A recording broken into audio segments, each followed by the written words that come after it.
that what we'll be staying at on Tobermory? How are you feeling about this fishing trip, Matthew? Really excited. Walking along like an old military-looking road. Yeah. All kind of overgrown. Some like old road markings as well. It's really cool.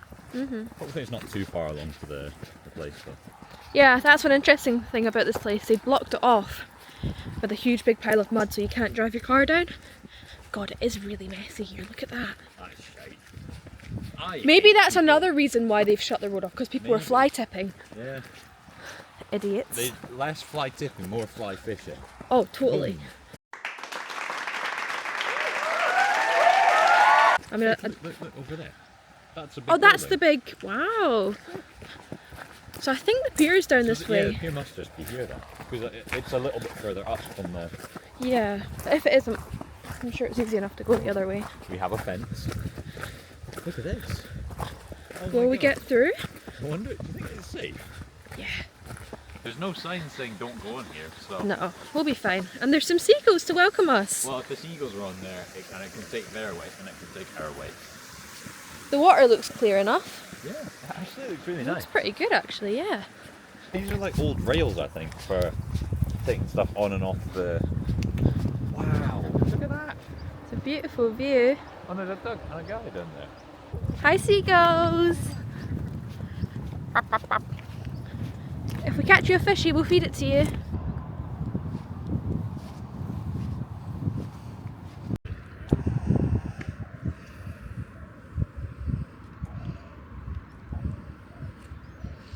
So, what do you think about fish? Yeah, good. I like salmon. I know I'm not going to catch any today, but I do like salmon. What do you think about crabs? I think crabs are really funny. We just put the crab catcher in for like 30 minutes or something. We caught a really stubborn crab that just wouldn't let go. Yeah, we caught two little crabs, one big crab and one eel. Last time we used a crab catcher in Loch we caught a dab. And that was really cool because I've never really actually seen a dab before. That was a little flatfish, wasn't it? Over here.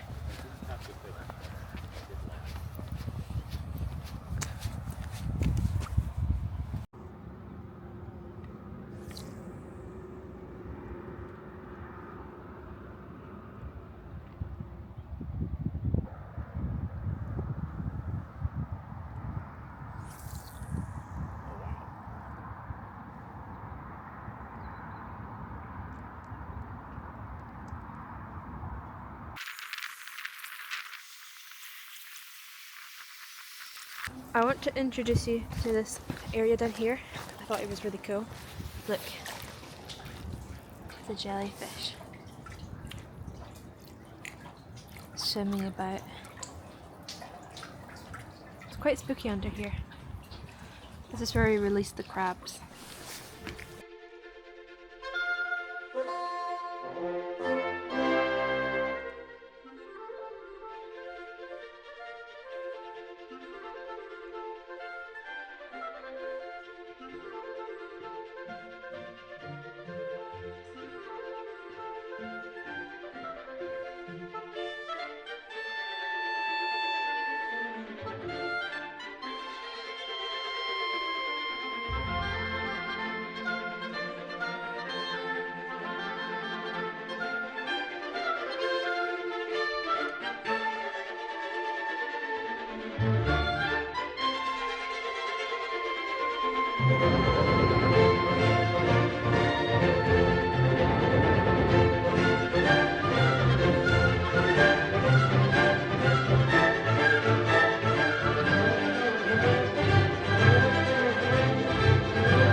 Unfortunately, I forgot to turn off slow motion mode, meaning that these videos are not only all in slow motion, but they're also without sound. So I thought I'd do a wee voiceover to tell you about this place instead, now that I've did my research.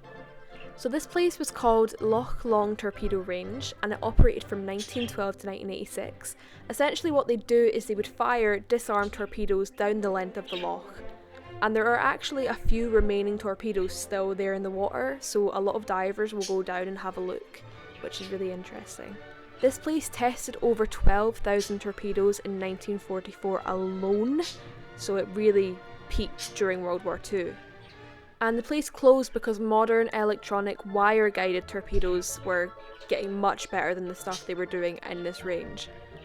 And the testing has shifted further south down the loch to the Coalport facilities. Before 2007, there were plans to demolish the building because it had become a hotspot for graffiti and vandalism. But in 2007, an arson attack occurred and the building has not been demolished since then. However, they've recently decided to turn the place into a luxury holiday destination. Now on this article it says that they're going to turn it into a 34-bedroom hotel and a 40-bed bunkhouse, 34 holiday lodges and 14 independent holiday homes, 20 glamping pods and 6 motorhome pitches and a pier hub with a cafe, general shop and an outdoor play area. Now unfortunately this does mean that we won't be able to access this area anymore, and we probably won't be able to go fishing on the pier either, which is a big shame because there are a lot of mackerel to be caught there. Good thing is though, there's not going to be as much litter anymore because it's absolutely minging there. So we're in this abandoned torpedo shelter, and something that I find really interesting about this place is that there's such a contrast between like the beautiful greenery that we're surrounded by and then the brutalism and industrialism of this old building. But you can totally see why they've chosen this place as a torpedo testing site, because look at it just goes so straight. And look at the amount of jellyfish. You know, you kind of worry with this sort of place that it's like, oh, you know, all the rust and the decay isn't going to be very good for the local wildlife, but it seems okay. Now it's really, like, oh my god. It really stinks here of some sort of like industrial factory sort of room. The only issue with this place is the amount of litter. Like, look at that. That's just carelessness, and it's such a shame. Because of course it's not like this place is the most beautiful seventh wonder of the world or anything, but you know, it's probably got a lot of history. It's not nice to just see it totally turned into a litter site. Look at the glass.